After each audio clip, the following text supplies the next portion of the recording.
2 अक्टूबर यानी बीते कल बिहार सरकार की ओर से जातिगत जनगणना का रिपोर्ट सार्वजनिक किया गया। रिपोर्ट सार्वजनिक होने के बाद कई तरह की प्रतिक्रियाएं आने शुरू हो गई। कोई खुश दिखा तो कोई नाखुश नजर आया। कई वर्गों में नाराजगी इसलिए है क्योंकि उनका कहना है कि ये तथ्य जो सामने रखे गए हैं ये पूरी तरह से सही नहीं है। कईयों का यह भी कहना है कि जातिगत जनगणना के दौरान कई तरह के घोटाले हुए हैं। कई लोग कह रहे हैं 500 करोड़ रुपया जो खर्च हुआ इसका जनता को क्या लाभ मिलेगा। इन्हीं सब मुद्दों को लेकर आज मुख्यमंत्री नीतीश कुमार की अध्यक्षता में सर्वदलीय बैठक हो रही है। सर्वदलीय बैठक में अब देखना है कि किन किन मुद्दों पर चर्चा होती है, क्योंकि विपक्ष में बैठी बीजेपी के कई नेता ऐसे हैं जो गंभीर आरोप लगा रहे हैं। इन सब पर चर्चा करने के लिए हमारे साथ बिहार एडिटर मनोज नारायण सिंह लगातार बने हुए हैं। मनोज जी, हम जब कल जिक्र कर रहे थे, बीते कल यानी 2 अक्टूबर को रिपोर्ट सार्वजनिक होने के बाद जब हम जिक्र कर रहे थे कि देखिए कई वर्ग ऐसे हैं जिसमें नाराजगी है।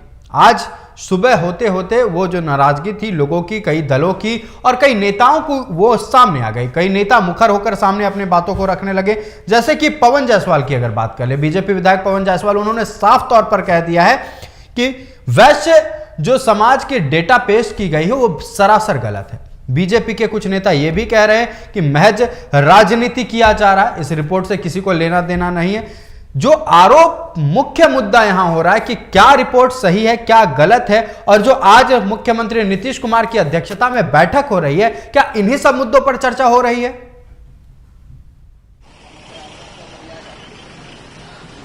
देखिए आयुष, ये जो जातीय जनगणना का जो मामला है ये काफी अभी के समय में, मौजूदा समय में काफी विवादित अभी चल रहा है। और जिस तरह से कल 2 अक्टूबर को जातीय जनगणना के पुस्तक का विमोचन किया गया और जो डाटा जो जारी किए गए उसको लेकर के सियासत काफी गर्म हो गई है। सारी जो भी पार्टियां हैं, मतलब कि यहाँ पर विपक्ष में जो भी पार्टियां हैं तरह तरह की आरोप लगा रहे हैं। और यहाँ तक कि पवन जायसवाल जो बीजेपी के विधायक हैं उन्होंने साफ तौर पर कहा है कि चारा घोटाले के पैटर्न पर ये जातीय गणना घोटाला हुआ है, इसमें पैसा का जो है गबन हुआ है, इसकी जांच होनी चाहिए। हालांकि जो सर्वदलीय बैठक नीतीश कुमार ने आज बुलाया है, ये सीएम सेक्रेटेरिएट में बैठक अभी चल रही है और इस बैठक में 9 दल के प्रतिनिधि इसमें शामिल हैं।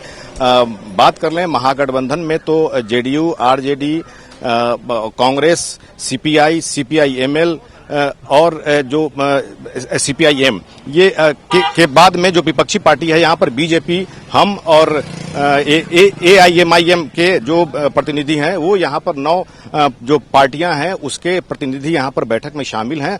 और सबसे बड़ी बात है कि जब विजय सिन्हा जब कर रहे थे तो उन्होंने साफ तौर पे कहा है, उन्होंने आरोप लगाया है कि जो ये यहाँ पर कहा जा रहा था कि आर्थिक जनगणना, ये आर्थिक तौर पे ये जनगणना किया जा रहा है ताकि सभी का विकास किया जा सके, लेकिन ये पार्ट वाइज में जो ये डाटा जो जारी करने की बात हो रही है इसमें आखिर इसका मामला क्या है। अब तो अंदर में जो है सब मंथन हो ही रहा है, उसके बाद मंथन होने के बाद में जब सब लोग सामने आएंगे तो ये बात जो है सामने आएगी कि आखिर अंदर में क्या क्या जो है बातें हुई। फिलहाल और बहुत सारी ऐसे जो जातियां हैं और जाति के जो जातिगत जो नेता लोग हैं वो लोग साफ तौर पे आरोप लगा रहे हैं कि जो डाटा है ये पूरी तरह से फर्जीवाड़ा इसमें किया गया है। और जिस तरह से जैसे कि जो थर्ड जेंडर का मामला है, थर्ड जेंडर के मामला में वो रेशमा प्रसाद जो है उनका दावा है, कहना है कि पटना जंक्शन सराउंडिंग में लगभग 3000 से ज्यादा जो है हम लोग यहाँ पर हैं, लेकिन डाटा जो है 1000 के नीचे दिखाया गया। तो जाहिर सी बात है। और बहुत जगह से ये खबरें आ रही हैं कि उनके दरवाजे पे कोई गणना करने के लिए पहुंचा ही नहीं। और उपेंद्र कुशवाहा ने साफ तौर पे कहा गया है, उपेंद्र कुशवाहा ने कहा है कि बहुत जगह ऐसा हुआ है जहां पर जनगणना करने के लिए लोग पहुंचे ही नहीं है, फिर ये जनगणना हो कैसे गया। तो जाहिर सी बात है कि कहीं ना कहीं, और ये आरोप सरकार पर ये आरोप लगाया जा रहा है कि अपने वोट बैंक को तुष्टीकरण के लिए जो है इस तरह से फर्जी ये डाटा जो है जारी किया गया है। आप बोल रहे हैं कि कई लोगों का आरोप है कि उनके दरवाजे तक कोई जनगणना करने पहुंचा ही नहीं, कोई गणना करने पहुंचा ही नहीं।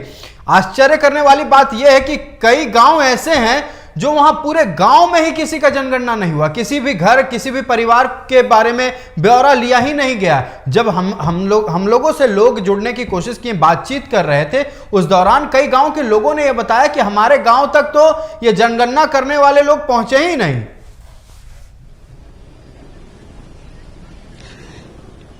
बिल्कुल आयुष, यही तो सवाल यहाँ पर विपक्ष कर रही है कि और बहुत जगह ऐसा है जहाँ पर जनगणना करने के लिए कर्मी पहुंचा ही नहीं, फिर ये डाटा कहाँ से आ गया, डाटा कैसे रिलीज किया गया।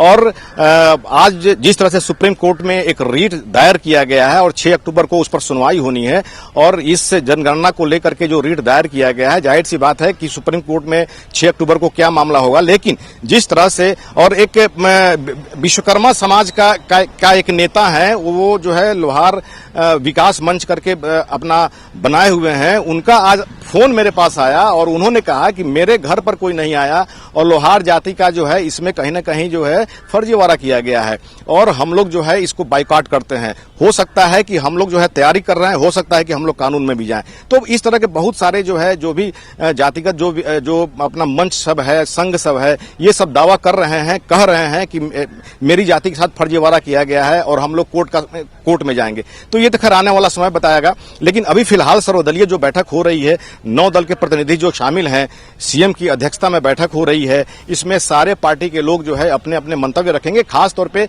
इस बैठक में बीजेपी, एआईएमआईएम और हम, ये जो है तीनों जो विपक्षी पार्टियां हैं, ये मुखर होकर के अपना ये बात मीटिंग में रखेगी और ये लोग कहेंगे कि आर्थिक सर्वेक्षण का रिपोर्ट जारी किया जाए। और आर्थिक, जिस तरह से विजय सिन्हा जो है मुखर हैं, जाने के समय में भी उन्होंने कहा है कि आर्थिक सर्वेक्षण का रिपोर्ट कहां है।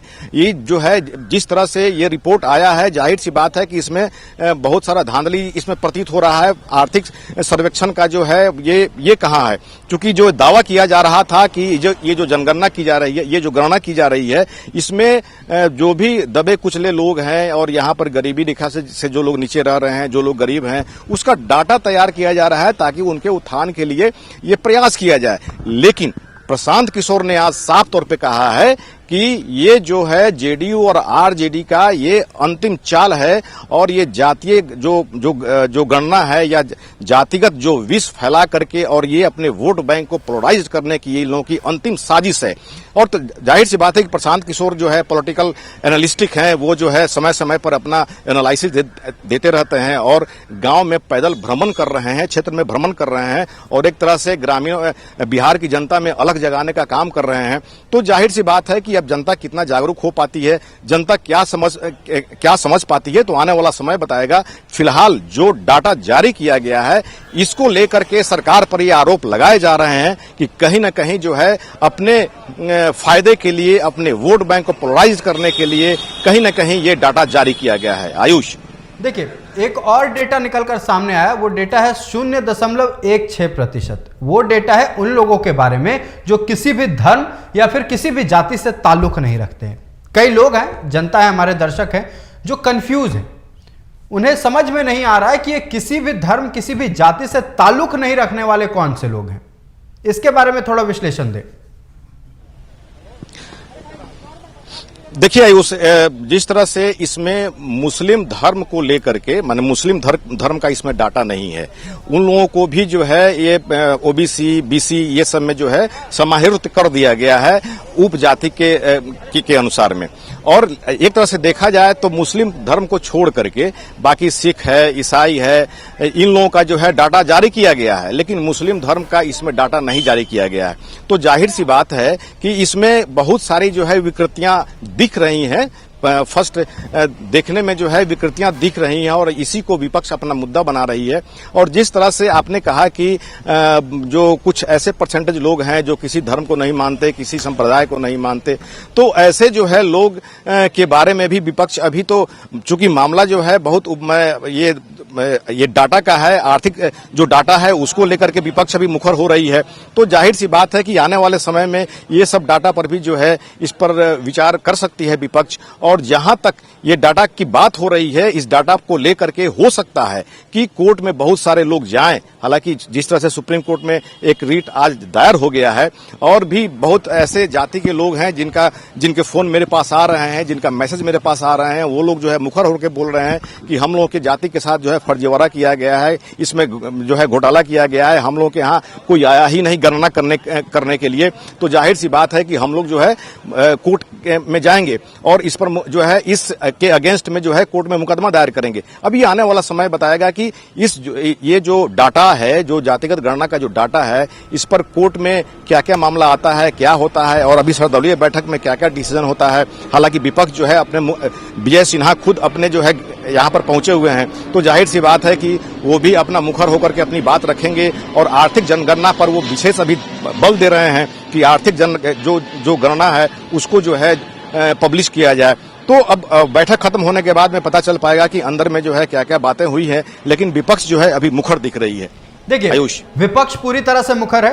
कई ऐसे राजनीतिक दल हैं और कई ऐसे गैर राजनीतिक दल हैं, वो भी आरोप लगा रहे हैं कि इसमें धांधली हुई है और इसमें घोटाला हुआ है। चलिए ठीक है, वो बात को हम परे रखते हैं, लेकिन यहां पर आश्चर्यचकित करने वाली बात यह निकलकर सामने आ रही है कि सत्ताधारी दल के नेता कोई भी जवाब अभी तक नहीं दे रहे। वो बिल्कुल शांत है, क्योंकि जितने तरह के आरोप उन पर लग रहे हैं, जब नेताओं से पूछा जा रहा है, सत्ताधारी दल के नेताओं से, तो वो कुछ भी जवाब अभी नहीं दे रहे, बिल्कुल शांत है। ऐसा क्यों हो रहा है मनोज जी? देखिए, डाटा को लेकर के सत्ताधारी दल के जो भी नेता हैं, इन लोगों का तो अभी बयान नहीं आ रहा है, लेकिन ये बयान जरूर आ रहा है कि हम लोगों की जाति के माने जो भी जाति के जो नेता हैं, चाहे जो लोग हैं, वो लोग जो है अपनी हिस्सेदारी की बात कर रहे हैं। तो जाहिर सी बात है कि हिस्सेदारी को लेकर के जो है आपाधापी मची हुई है। अब कांग्रेस का बयान आया है कि यहाँ पर जो है जिस तरह से वो भी यहाँ पर 3 जो है डिप्टी सीएम जो है और होना चाहिए। तो जाहिर सी बात है कि कांग्रेस का डिमांड हो रहा है कि एक मुस्लिम का भी यहाँ पर डिप्टी सीएम होना चाहिए, एक ओबीसी का भी होना चाहिए, एक बीसी का भी होना चाहिए। तो ये तरह तरह की जो है मांग सत्ताधारी पार्टी में लोग कर रहे हैं।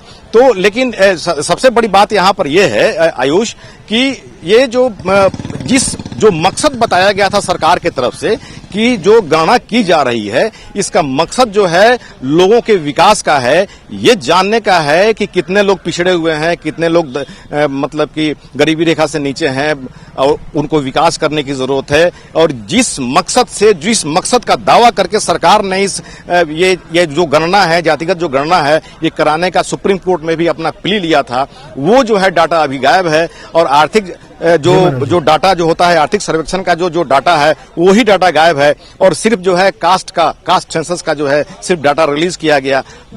यहाँ पर विपक्षी पार्टी का साफ तौर पे कहना है, बीजेपी का साफ तौर पे कहना है कि जिस मकसद से सरकार ने ये सर्वेक्षण शुरू किया था, वो डाटा कहाँ है, आर्थिक सर्वेक्षण का डाटा कहाँ है, क्यों जो है सिर्फ पार्ट वाइज में क्यों जो है इसको रिलीज करने की बात हो रही है। हालांकि आर्थिक सर्वेक्षण का भी जो डाटा है उसको भी रिलीज करने की बात हो रही है, लेकिन विपक्ष का साफ तौर पे ये कहना है और ये आरोप है कि माने पार्ट वाइज में ये डाटा क्यों रिलीज किया जा रहा है, इसका मकसद क्या है, सरकार की मंशा क्या है। आपका हमारे साथ जुड़ने के लिए और तमाम बातचीत के लिए बहुत बहुत धन्यवाद। ये थे हमारे बिहार एडिटर मनोज नारायण सिंह, जो अभी हो रही सर्वदलीय बैठक के बारे में तमाम जानकारी दिए। देखिए, जब से जातीय गणना की रिपोर्ट सार्वजनिक हुई है, तब से प्रतिक्रियाओं का दौर शुरू हो चुका है।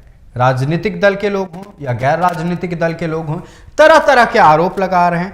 कोई इसे राजनीतिक स्वार्थ बता रहा है, कोई कह रहा है कि इसमें महज धांधली हुई है। आज सर्वदलीय बैठक हो रही है नीतीश कुमार की अध्यक्षता में। अब देखना यह होगा कि इस बैठक का आउटकम क्या होता है, मतलब बैठक में क्या कुछ बातें होती हैं और क्या बीच के किसी एक बिंदु पर यह सारे दल के नेता पहुंचते हैं, या फिर इसी तरह जो बैठक को लेकर या फिर बैठक से पहले प्रतिक्रियाएं का दौर शुरू था, जो एक दूसरे पर लोग हमलावर थे, वो इसी तरह जारी रहेगा। बैठक बहुत खास है और इस बैठक के बाद सब कुछ सामने आ जाएगा।